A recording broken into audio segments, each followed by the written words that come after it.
você é do povo que não gosta do meu povo. O judeu não gosta dos samaritanos. Então ela conheceu um cara que era inimigo dela. Para pensar, ela conheceu um inimigo, de cara ela conheceu o inimigo. Aí Jesus está trocando uma ideia com ela, e ele fala, eu consigo arrumar para você uma água que jorra para a vida eterna, que não acaba e tal, que vai matar sua sede para sempre. Aí ela evoluiu numa jornada de conhecimento de Cristo. Aí ela falou assim, esse maluco assim, em vez de ser um judeu, na verdade ele é alguém que pode facilitar a minha vida. Ele pode ser um facilitador dos meus problemas. Ela falou, interessante, conheci então um maluco que tem algo que eu preciso. Maluco assim, né, num jeito carinhoso, né. Quando eu falo maluco, significa que eu gosto muito da pessoa, amém? Porque uma vez eu chamei Jesus de maluco numa pregação, o pastor foi embora. Só que é um jeito carinhoso. Se eu falar, maluco é gente boa, é que eu amo, entendeu? Tamo junto? Então Jesus, ela conheceu alguém que facilitaria a vida dela. Aí quando ela estava conversando com Jesus, Jesus falou, cadê seu marido? Não tenho, não tem mesmo. Aí ela falou, então você é um profeta. Ela foi evoluindo. E ela falou, mas você é um profeta que largou o que você estava fazendo para vir aqui me acusar, para vir aqui apontar o dedo na minha cara. Ela começou a ficar meio assim, né? Ela, poxa vida, que profeta é esse? Eu estava na boa aqui no rolê, e o Senhor vem aqui para me julgar. E aquela conversa continua, aquele papo continua, Jesus cumprindo o propósito, a missão dele ali. E ela fala, então o Senhor é o Messias. Ele se apresenta, essa jornada evolui. Judeu, um facilitador, um profeta, o Messias. Talvez sem entender o que significava realmente ser o Messias, aquela mulher falou, então tô entendendo que tem um Messias aqui. E logo essa mulher entendeu, poxa vida, eu estou de frente com o Salvador. Eu estou de frente com o Salvador. Ela só teve uma reação de frente com o Salvador, que é ficar feliz. Então ela viveu uma jornada de conhecer um judeu. E em poucos minutos, talvez demorou uma hora aquela conversa, não sei. Ela falou, poxa vida, eu estou de frente com o Salvador. E a nossa vida com Jesus muitas vezes é muito parecida. A gente tem uma jornada de evolução. Certamente Jesus está trabalhando em resolver as suas lutas, as suas dores, os seus problemas. E muitos de nós nos achegamos a Jesus por isso. De repente você veio até de um berço cristão, mas na hora do vamos ver, você lembra do Jesus facilitador. Preciso de alguém que desenrola minhas paradas aqui. Por mais crente que você seja, por mais experiências que você tenha com Deus, tem hora que a salvação não está importando, porque eu nem sei que dia eu vou para o céu, estou precisando pagar a conta agora. Não é assim de vez em quando? Tem hora que a gente encontra esse facilitador no nosso clamor, mas ele também é o nosso melhor amigo, é o nosso bom pastor, é o nosso porto seguro. Mas ele também é aquele que vai nos levar para a terra prometida, que vai nos transportar para o céu, para a vida eterna. E nós precisamos ter a memória de que ele não é só o facilitador da nossa vida. Ele não é só aquele que opera milagres, sinais, prodígios e maravilhas, como ele vai fazer hoje aqui, por exemplo. Eu creio que Deus hoje está abrindo portas aqui para faculdades novas. Ai Senhor, eu vim aqui clamando que eu não sei como que eu vou fazer essa faculdade, mas eu sonho com isso, queima no meu coração. Eu creio que é um tempo de portas abertas. Eu creio que pessoas vão ser curadas hoje aqui. Eu sei que tem pessoas aqui com marcas que elas vão sumir do seu corpo hoje. Deus está trabalhando nesse auditório, Ele está trabalhando nessa geografia.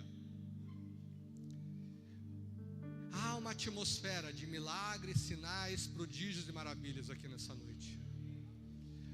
Mas esse Deus que está trabalhando para facilitar a sua jornada nessa noite, Ele te enxerga na vida eterna, não na fila de um banco pagando um boleto, não na fila de uma faculdade negociando uma rematrícula, não na porta de uma empresa entregando um currículo. Ele te vê no céu. Viver uma vida bem na terra faz parte de uma jornada que vai chegar no céu. Mas muitas vezes nós esquecemos que o céu é o nosso destino. Olha o que está escrito em João 4, verso 9, que é o que passou nesse episódio do The Chosen. João 4, de 9 a 12, diz assim: a mulher samaritana ficou surpresa e lhe perguntou: como o Senhor, sendo judeu, pede a mim, uma samaritana, água de beber? Ela disse isso porque os judeus não se dão com os samaritanos. Jesus respondeu: se ao menos soubesse o presente maravilhoso que Deus tem para você, e quem está te pedindo água, você lhe pediria, e ele lhe daria a água da vida. Mas o Senhor não tem como tirar água, disse ela. Este é um poço muito fundo, de onde tiraria a água viva? Além do mais, o Senhor é mais importante do que o nosso antepassado Jacó? Como pode oferecer uma água melhor do que esta que ele, seus filhos e seu gado beberam à vontade? A gente vai para o primeiro ponto dessa palavra. Repita comigo: um modelo mental. No verso 9 ela fica surpresa. Ela fala assim: como um judeu pede a mim, uma samaritana, água de beber? Essa mulher, ela começou um relacionamento com Jesus através de algo que ela já tinha em mente. Ela tinha um modelo mental, ela tinha uma forma de pensar. Os judeus e os samaritanos não se dão, a gente não se fala, né? Quem aqui é São Paulino? No interior a galera torce mais para quem? Pro São Paulo? Ah, galera, é mais ou menos assim. Poxa vida, eu não vou fazer exemplo do São Paulo porque eu sou São Paulino. Ah, poxa vida, esses palmeirenses, esse bando de porco que tem essas coisas, né? Porque se eu fosse falar do São Paulo ia ser meio sacanagem, né? A galera não fala muito bem assim: o São Paulino ele é meio assim e tal. Eu não concordo. Esse, sei lá o que, corintiano, é tudo maloqueiro. Já existe um modelo mental, é ou não é? Essa história de que São Paulino é meio delicado demais não é verdade, amém? Nós somos machos, ou não é? Macho pra caramba, olha. Fala até mais grosso o bichinho ali. Mas é isso, ela começou essa conversa com Jesus através de um modelo, através de uma visão, através de uma percepção que ela carregava desde a história dela. E muitas vezes a gente começa a nossa jornada com Jesus cobertos de razão, sabendo de tudo, entendendo tudo, com afirmações ali, com uma visão até coerente. Quando eu me converti, eu morava do lado, quase que parede com a Igreja Universal. Quem conhece a Igreja Universal? É aquela que é grandona, do tamanho do universo, por isso que chama Universal. E aí eu falava: mano, esses crentes é muito louco, velho. A galera é doidona. Porque a galera andava com uns ternos, bem assim e tal. E eu era professor de educação física na época. E eu andava só de bermuda e camiseta. Para eles eu não existia, né? Quem usava bermuda e camiseta era de outro planeta. Eu falava: pô, esses crentes são malucos. E aí eu já tinha um modelo mental. Eu falava: mano, tá louco. E quando um amigo meu veio falar de Jesus para mim, eu falei: pô, esse aqui deve ser doidão, igual os malucos da Universal lá, né? Só que eu achei ele mais normal. Aí eu falei: caramba, esse cara é legal, normal, né? Mas eu já tinha um estereótipo de como seria um crente, né? E às vezes é ruim. Então, as nossas experiências anteriores, o que a gente viveu até hoje, constrói uma parada que eu chamo de o nosso jeitão. Cada um de nós tem um jeitão, não é? Tem uns que são os mais legais, uns que se comunicam mais, uns que são mais bonitos, uns que são mais feios, tem de tudo. A gente já vem com o nosso jeitão para cá, né? E parte do nosso jeito constrói pontes, constrói destinos. Parte do que a gente carrega de histórico, de história, constrói coisas boas. Mas a verdade é que parte do que a gente é, do que a gente carrega como DNA mesmo, às vezes não constrói tantas coisas. Parte do nosso jeitão crê em um determinado tipo de milagres. Parte do nosso jeitão não crê, né? A minha esposa, ela contou esses dias lá na nossa rede que ela tem um problema no braço, é imperceptível tal, mas ela tem um probleminha no braço, que ela não crê mais naquele tipo de cura. E olha que ela já viu umas curas muito loucas acontecerem. Uma vez foi o Randy Clark, se eu não me engano, foi lá na igreja. E aí uma pessoa estava orando, o queixo da pessoa caiu, você acredita?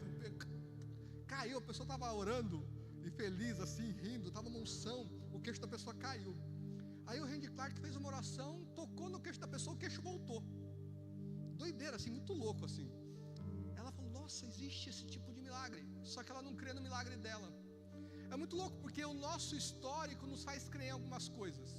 Eu mesmo, cara, isso aqui está transmitido no YouTube, não? Ih, rapaz, tem coisa que eu não gosto de contar muito assim, senão as pessoas se sentem muito invadidas. Mas, cara, eu já vivi milagres surreais assim. Uma vez, a minha família devia para uma pessoa uns 30 mil reais, mais ou menos. Se fosse transferir para os dinheiro do dia de hoje, assim, seriam uns 90 pau. Quem acha que 90 mil é muito dinheiro? Eu gostaria de ter uns 90 mil sobrando assim para gastar. E aí, meus pais morreram. Aí, quem que passou a dever 90 mil para a pessoa? Eu. Só que eu falei, quer saber quando eu vou pagar esses 90 pau? Nunca. Esse seria meu pensamento, né? Que eu era do mundão. E às vezes, até se eu fosse crente, eu ia ter o mesmo pensamento. Pô, que 90 pau não é todo mundo que pensa em pagar. Mas também a dívida nem era muito minha, era dos meus pais. E aí um dia eu fui num casamento. Mano, os malucos que meus pais finados deviam estavam no casamento, brother. E eu era padrinho do casamento. E a galera que meu pai devia, minha mãe devia, era muito brava. Aí eu falei, meu Deus do céu, esse casamento vai acabar. Esse maluco vai me bater, vai me matar. Porque, mano, se alguém me devesse 90 mil reais, talvez eu não fosse a pessoa mais calma do mundo também. E eu, meu Deus do céu, aí eu saí lá fora do casamento. E eu tinha acabado de casar, eu era recém-casado. A minha esposa nem sonhava com isso. Aí eu liguei pro meu irmão. Eu falei, ô Dé, você não tá ligado, velho? Aquela pessoa que a gente deve tá aqui no casamento que eu tô. Aí meu irmão falou, nossa, Dudu, você vai ter um problemão, hein? Aí eu falei, mano, meu irmão, putz. Aí eu comecei a orar lá na calçada. Eu tava, Senhor, me ajuda. Uma batalha espiritual. Aí começou o casamento, eu era padrinho. Aí os malucos, eles eram tios do noivo. Tios. Estavam sentados na primeira fileira. Aí eu entrei no casamento, na moralzinha, olhando pro outro lado, assim, pá. Aí eu falei, agora é minha vez de morrer. Pensei, né? Eu já estava com esse modelo mental pronto, porque onde eu nasci, quem devia muito assim não pagava, né? Nasci na quebrada, né? Costumava não ficar vivo muitos dias. Então eu estava preocupado. Aí rolou o casamento inteiro. Aí eu saí assim depois, eu nem olhei para eles, porque o casamento inteiro com o pescoço de lado, assim. E eu, meu Deus do céu, aquela situação. Aí acabou o casamento, eu falei, pô, vou falar com eles, né? Já tinha orado e tal. Peguei a minha esposa pela mão assim, falei, deixa eu ali cumprimentar uma galera ali.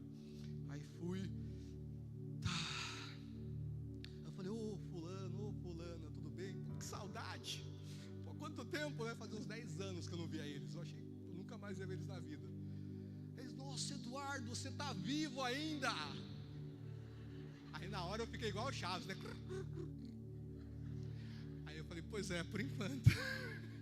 Ele falou, nossa, que eu era maloqueiro, eu era muito maloqueiro. Ele falou, poxa, velho, eu achei que você ia ter morrido já, porque você era muito bagunceiro. Eu falei, pois é, eu pensei na minha cabeça, estou te dando a oportunidade, né? Ele falou, nossa, estou feliz de te ver aqui, andando com essa galera da igreja e tal, não sei o que lá. Aí ele virou para a esposa dele assim, pô, aquela grana que eles devem para nós, vamos perdoar? Aí eu olhei para ele assim, tinha 2 corações no meu olho assim. Eles perdoaram a dívida.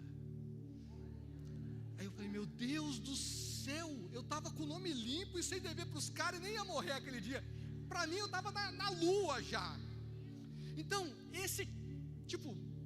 para mim, crer que Deus vai abrir uma porta financeira, ó, é fácil. Porque eu vi isso com os meus próprios olhos, eu vivi isso. Então, às vezes a gente crê em tipos de milagres que já são mais familiarizados para nós. Eu quero declarar que Deus vai liberar milagres sobre a sua vida, sobre a sua geografia, que você não está familiarizado.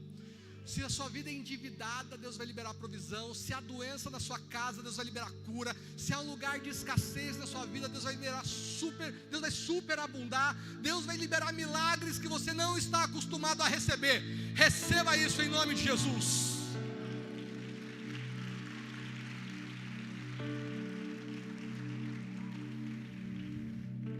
A gente precisa entender quais tipos de avenidas o nosso jeitão está construindo para o nosso destino. Entenda que o aparecer de Jesus tem 2 missões nas nossas vidas: gerar uma transformação e gerar uma aceleração. Repita comigo: transformação. Deus está falando sobre mudar a nossa forma de pensar, a nossa forma de falar, a nossa forma de agir. E aceleração, para que a gente não perca mais tempo com coisas desnecessárias. Tem muito cristão que perde tempo com coisas desnecessárias, queridos. Vocês estão me entendendo? Jesus, ele se apresenta para aquela mulher dizendo que não era mais necessário ela matar a sede de uma forma comum, mas sim ela matar uma sede a respeito da eternidade. Repita comigo: eternidade. Aquela mulher, ela estava buscando através de meios comuns uma forma de ajustar a sua vida. Às vezes nós estamos buscando em meios comuns uma forma de ajustar as nossas vidas. Eu estou endividado, vou fazer um empréstimo. Eu estou brigado com uma pessoa, em vez de eu pedir perdão, eu vou falar mal dela. Eu estou sentindo que estou longe de Deus, em vez de eu colocar meu joelho no chão, eu vou assistir um jogo de futebol, vou assistir um Big Brother, eu vou assistir um não sei o que lá. Eu não estou congregando, eu não estou indo para a célula, eu não estou indo para a igreja, eu vou ficar jogando videogame. A gente tenta resolver a nossa vida com coisas comuns. Muitas vezes é isso que acontece. E aquela mulher queria matar a sede dela de uma forma talvez comum. Por isso, quando Jesus se apresenta, nós somos acelerados. Ele nos convida para a gente não perder tempo com coisas que não merecem o nosso tempo, amém? Em resumo, para que a transformação e a aceleração de Deus? Para a gente chegar no céu mais rapidamente? Espero que não. Na verdade, a aceleração que Deus dá para nós é para que a gente estabeleça na terra a cultura do céu, amém? Nós somos embaixadores do reino de Deus para estabelecer aqui na terra uma cultura que já existe no céu. Estamos sendo convidados como igreja para uma onda de avivamento. Estamos sendo convidados como discípulos de Cristo para restaurar o altar. Nós temos uma missão na terra. Nós temos uma missão aqui. O céu é o nosso destino, sim, mas Deus nos colocou aqui para um tempo como esse, para gerarmos transformação cultural, amém? Só que aí a gente vai para o segundo ponto, que é negociando com a missão. Repita comigo: negociando com a missão. O maior problema de quem tem uma missão dada por Deus é ficar negociando com essa missão. Muitas vezes a gente negocia com aquilo que Deus tem para nós. A sua missão não é chegar no céu, o seu destino é o céu, a sua missão é transformar a terra, amém? Por isso Jesus transforma o nosso DNA. Olha, queridos, muitas vezes eu já negociei com aquilo que Deus entregou para mim. Quantas vezes eu já não deixei de ir num compromisso que Deus pediu para que eu fosse? Lá na nossa igreja a gente tem uma parada que chama oração das 6 horas da manhã. Eu tenho que ir na oração, tenho que nada, mas todo mundo é responsável, né? Mas uma vez por semana é a minha escala na oração das 6 da manhã. Várias vezes eu não vou. Por quê? Porque eu estou com sono, porque eu estou cansado. Eu negocio com a minha missão. Teve uma vez que eu estava tão nervoso com uma situação. Eu sou crente, pastor, do avivamento, pentecostal. Eu estava nervoso uma vez, e a pessoa queria conversar comigo. Eu falei: quer saber, eu vou conversar com ela. Só que eu não vou nem orar antes para Deus não falar comigo e não me acalmar. Eu vou na raça. Olha, vê se pode um pastor pensar assim. E sabe o que eu fiz? Eu fui conversar com a pessoa sem orar. Olha que idiota. Briguei com ela de novo. Piorou foi tudo. Eu negociei com a missão que Deus me deu. Uma vez eu fui numa loja trocar um presente que eu ganhei. A mulher não queria trocar. Mano, aquele dia também falei: Senhor, eu não vou orar, dá licença. A senhora vai trocar esse negócio agora. A lei do consumidor. Precisava fazer isso, né? Por causa de um chinelo Havaianas. Olha que vergonha. Vê se pode um pastor viver assim, né? Quem nunca negociou com a missão aqui, levanta a mão. Quem nunca negociou? Galera, achei que eu estava sozinho nessa luta, ô Lucão. Mas até que a galera está me acompanhando aí, né? Só que a gente não precisa fazer isso toda hora, tá bom? Só de vez em quando, amém? Tamo junto? O pecado, essa negociação tem que ser um acidente. Aconteceu. Não pode ser todo dia, toda hora, amém? Estamos juntos? Quem está comigo, diga amém. Boa. O fato é que Deus tem para nós uma proposta de aceleração. E vira e mexe, nós estamos respondendo a um chamado do Senhor com uma proposta de negociação. Da mesma forma que o jeitão dessa mulher aqui fez ela demorar, fez ela entrar no embate com Jesus para descobrir que o judeu, na verdade, era o salvador da vida dela. E da mesma forma que essa mulher talvez ficou ali demorando para entender essa jornada, eventualmente a gente está paralisando o que Deus tem para nós, porque a gente está demorando para obedecer a voz de Deus, nós estamos demorando para fazer um clamor, nós estamos demorando para nos posicionarmos como filhos de Deus, nós estamos demorando para levantar um clamor e fazer uma batalha espiritual. Muitas vezes nós estamos parando o mover de Deus por causa da nossa humanidade, por causa da negociação que vive dentro de nós. Eu tenho certeza, qualquer um de nós que quisermos, por exemplo, ir para o Jump Sumaré, não tem impeditivo financeiro. O que tem às vezes é falta de vontade do povo. Porque se você colocar diante de Deus algo, Ele é fiel e justo, Ele vai descer do céu e vai abrir o céu sobre a sua vida. Se você clamar por uma porta de emprego, por uma família feliz, por um pai restaurado, por uma casa feliz, Ele é fiel e justo. Ele é fiel, igreja. Essa mulher aqui, ela estava muito preocupada se os judeus ainda estavam brigados com os samaritanos. Em 1 João 4,8 está escrito: quem não ama, não conhece a Deus, porque Deus é amor. O nosso jeitão nos faz entender, poxa, será que se a gente amasse a Deus mesmo, a gente teria uma fé que move montanhas, assim, sabe? Se a gente amasse a Deus mesmo, a gente ia clamar até que o Senhor descesse, até que o Senhor respondesse. O duro é que às vezes a nossa cultura pessoal, a nossa origem, nos faz às vezes negociar com o que é palavra de Deus. Faz sentido? Essa mulher, ela não conhecia Deus, por isso ela empreendeu na mente dela uma confusão. Ela, como assim água da vida eterna? Como assim você está aqui nesse lugar agora?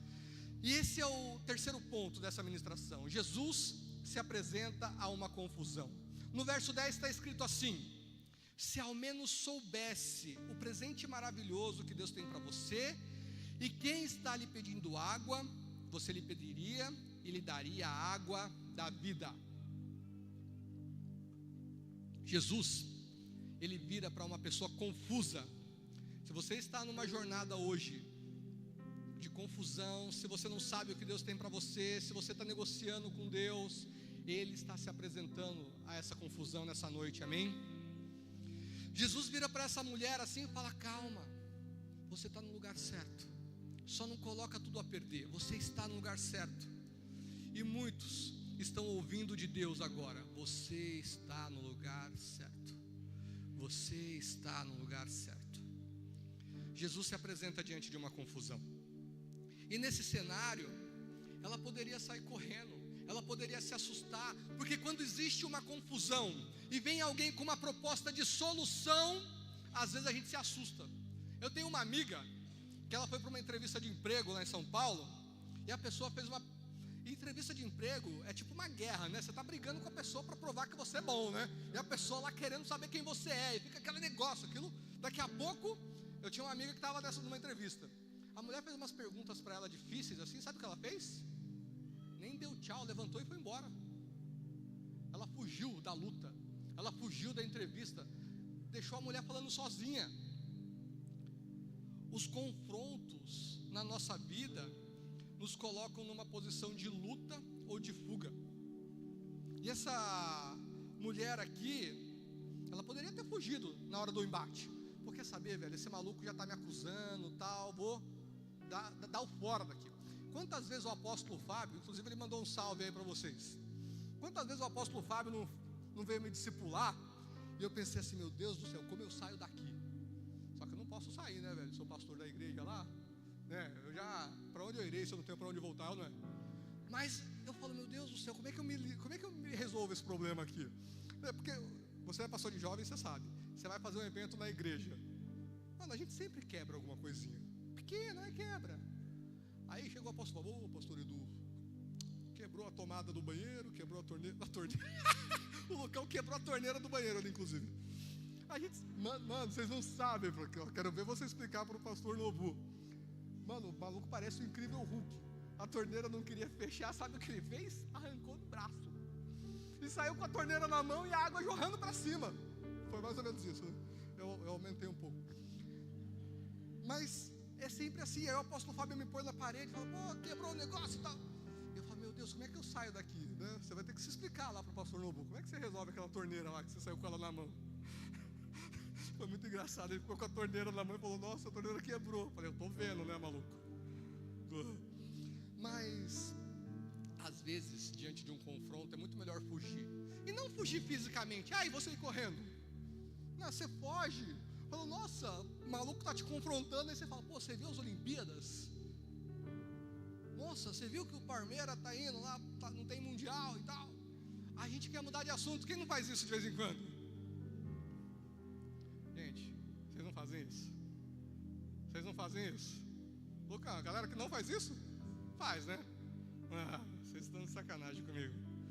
Vocês estão de sacanagem com o FMI. Não é? Mas às vezes a gente foge do confronto, queridos. Invariavelmente a gente foge do confronto.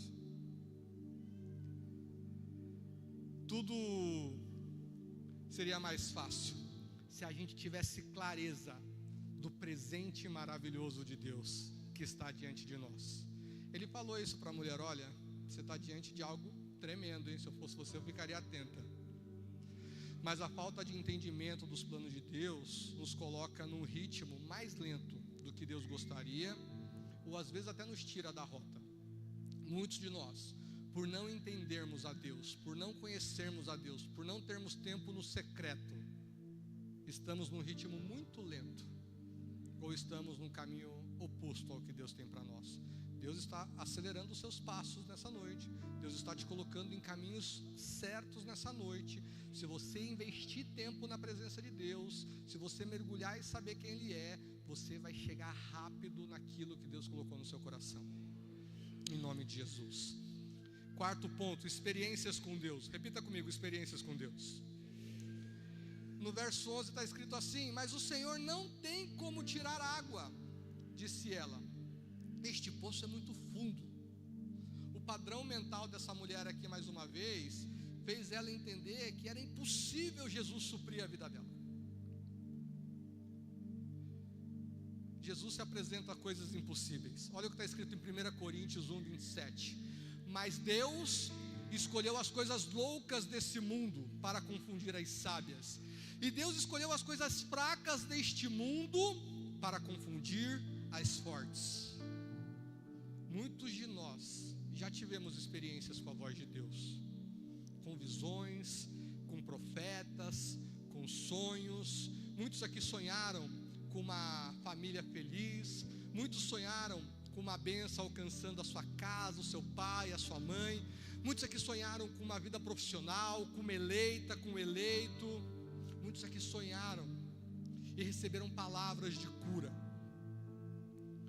Mas muitas vezes o nosso padrão mental anula a fé que move montanhas. E quando a gente não vê possibilidade diante de algo, quando você tem uma palavra de Deus, quando você tem uma visão de Deus, quando você tem um sonho de Deus e não vê possibilidades, você está no melhor lugar da sua vida para viver o milagre de Deus.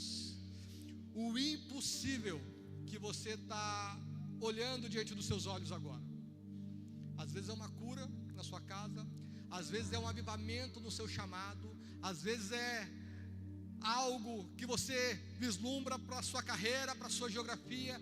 O impossível que você vê agora é o cenário que Deus preparou para um milagre acontecer na sua vida, em nome de Jesus. mas também muitas pessoas já receberam uma palavra de conhecimento de Deus, já tiveram um insight divino sobre algo. E às vezes uma palavra de conhecimento é difícil de entender, e para você entender uma palavra de conhecimento, às vezes você vai ter que gastar tempo no secreto. Senhor, me explica essa parada aqui, o que quer dizer esse negócio? Só que ter um tempo no secreto com Deus, às vezes nem é muito parte das nossas rotinas, nem faz parte da nossa agenda. Então, a gente está deixando de ter uma fé naquilo que nós já ouvimos, vemos e entendemos, e às vezes a gente está deixando de buscar o secreto para interpretar aquilo que Deus tem falado conosco. Olha que situação que às vezes a gente vive. O tempo no secreto às vezes é muito desconfortável realmente. Às vezes nem faz parte do nosso lifestyle. Por isso, uma palavra que você recebeu nunca virou rema na sua vida. Nós lemos aqui vários versículos que é a palavra logos, a palavra que qualquer ser humano lê e entende, certo? Você lê em português, você entende em português, tudo certo. Mas Deus libera para nós algo que é conhecido como palavra rema. Aquilo que em português significa uma coisa, mas para a sua luta, para o seu tempo de intimidade com Deus, soa como uma resposta daquilo que Ele vai fazer na sua vida. Nós precisamos ter tempo com Deus para discernir a palavra logos e transformar, entender aquilo que Deus está transformando em palavra rema. Deus já liberou tantas coisas para nós, que se a gente colocar o joelho no chão, a gente vai entender. Tem coisa que em português faz um sentido, mas no seu quarto, no secreto, vira uma resposta poderosa. Quem está entendendo o que eu estou falando? Para entendermos o que Deus está fazendo, a gente precisa demonstrar interesse por Deus. E essa mulher aqui, como ela viveu uma jornada, a jornada judeu-salvador, ela começou a querer entender qual era esse rolê que ela estava vivendo. E ela pergunta para Jesus: poxa Jesus, da onde o Senhor tiraria a água da vida? Essa mulher começou a demonstrar interesse. Ela falou: poxa vida, eu quero saber o que está acontecendo aqui, me explica. A gente precisa buscar, a gente precisa ter interesse em Deus. Mais importante do que querer saber como Deus vai fazer alguma coisa, é querer conhecer o coração de Deus, amém?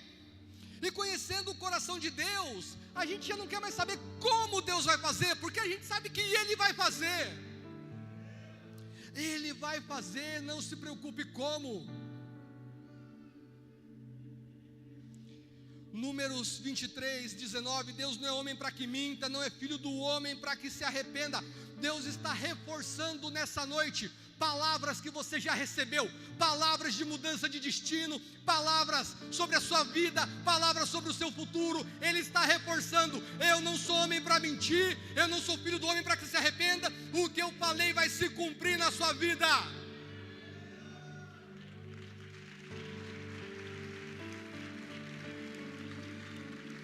Experiências com Deus. Eu tenho um amigo, ele é pastor lá em São Paulo, numa rede de jovens, e ele é meio presbiteriano, assim, sabe? Como que é a vida do presbiteriano? É assim. Ela casou com uma mulher pentecostal, que inclusive era da nossa igreja. Ele foi buscar ela lá, e a menina é avivada, e ele na dele, né? O presbiteriano, alguém é meio presbiteriano assim? Quem não sabe nem o que significa essa palavra? Eu também não sei direito. Mas é maluco, ele é meio na dele, né? O presbiteriano, se tiver que crer, se não tiver que não crer, não crê, né? Mas é crente, né? E aí, um dia ele estava andando com a mina dele, que é pentecostal, e ele morava, né, uma vida sofrida, apertada, assim, morava de aluguel e tal. Aí estava passando em frente um prédio que estava construindo. Aí, e eles eram bem humildes, assim, sabe? Um humilde endividado. Quem conhece gente assim? Ele era assim. Aí Deus falou no ouvido da mulher dele: esse apartamento vai ser seu.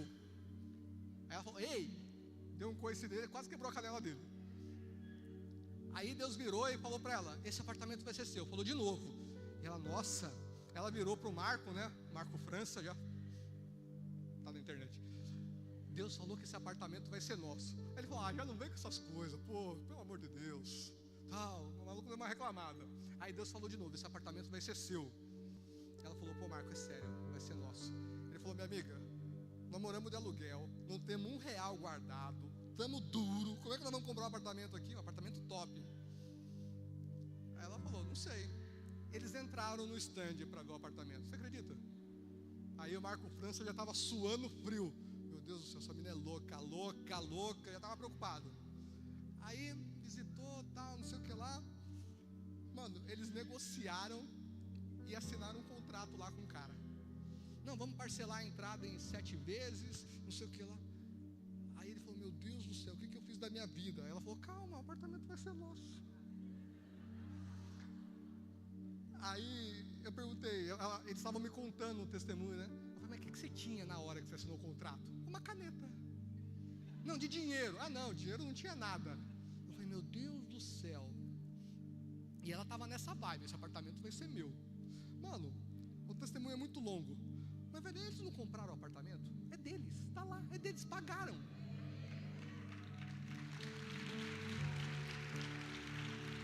É surreal. Eu falei, meu Deus do céu, eu devo ganhar o dobro deles e nunca tive essa visão. Cara, por que eu estou contando esse testemunho? Porque ele não é homem para que minta, nem filho do homem para que se arrependa. Acaso ele fala e deixa de agir? Acaso promete e deixa de cumprir? Deus está reforçando a fé no seu coração nessa noite. No encontro com Deus, vale mais a gente ter fé do que a gente ter recursos, sabia? Quanto mais rápido a gente aprender a jornada de fé, mais rápido a gente vai estar contando testemunhos poderosos, amém? Ai, na minha família ninguém fez faculdade. Pô, velho, na sua família você vai trabalhar em multinacional, vai ser diretor. Ai, na minha família ninguém é isso. Ah, tudo bem, azar deles, você vai ser. Ai, na minha família ninguém conquistou. Mas você vai conquistar. Chega do crente pensar pequeno. Chega do crente achar que tem que viver uma vida humilhado. Deus te chamou para te erguer por cabeça e não por cauda.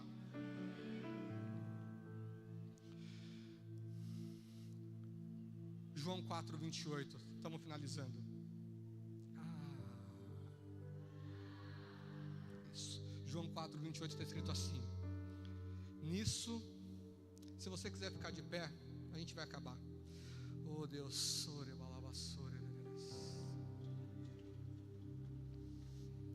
Ele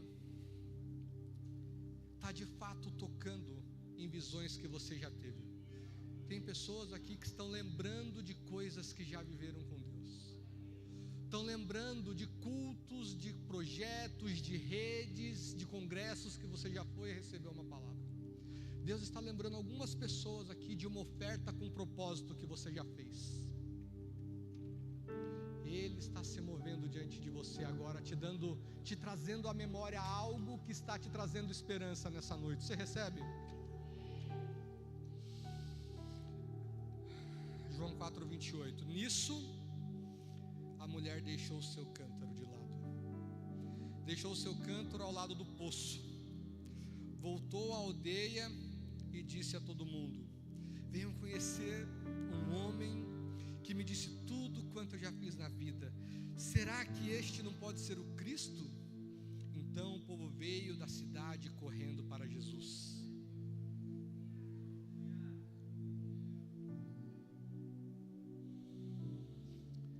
Essa mulher deixou o cântaro, queridos.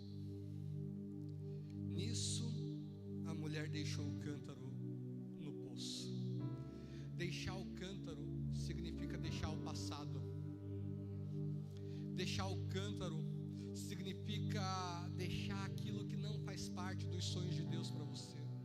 Tem muita gente andando com o passado, tem muita gente andando com a limitação da sua geografia, tem muita gente andando aliançado com uma palavra de derrota que foi jogada na sua vida sem precedentes. Deus está anulando palavras de derrota nessa noite. Está na hora de você deixar o cântaro, está na hora de você deixar o passado, está na hora de você deixar a mentira do diabo, Está na hora de você deixar o julgamento de lado, deixar o cântaro. Significa que após o encontro com Deus, precisamos fazer algo diferente do que fazíamos antes. Depois que você tem um encontro com Deus, você tem que deixar algo para trás. É um comportamento, é uma sentença, é um perfil no Instagram, é uma mentira que te acompanha. Você tem que deixar isso de lado. Depois do encontro com Deus, nós não podemos mais carregar essas coisas. Essa mulher deixou o passado, deixou a fonte de água dela lá, para viver algo novo com Deus. Nós precisamos deixar algo que está nos atrapalhando de lado nessa noite. Deixar o cântaro ao lado do poço, foi isso que ela fez. Significa que existe um lugar certo para deixarmos os nossos problemas. Existe um lugar certo para deixarmos aquilo que nos aprisiona. É no altar, é na cruz, é na presença de Deus. Tem gente que precisa deixar no altar hoje algo, e tem gente que precisa buscar no altar aquilo que Deus chamou ela para fazer. Eu quero saber se tem alguém aqui que vai deixar algo, que vai deixar o passado, que vai deixar a prisão nesse altar aqui. Se Deus está falando com você, saia do seu lugar. Se Deus está te entregando algo, saia do seu lugar e busque na presença dEle vida. Busque na presença dEle uma água que jorra para a vida eterna. Essa é a sua hora, queridos. Você não pode sair daqui da mesma forma que você entrou. Você não pode sair daqui com uma fé fraca, com uma vida infeliz. Você não pode sair daqui sem sonhos. Ei, Ele morreu numa cruz por você.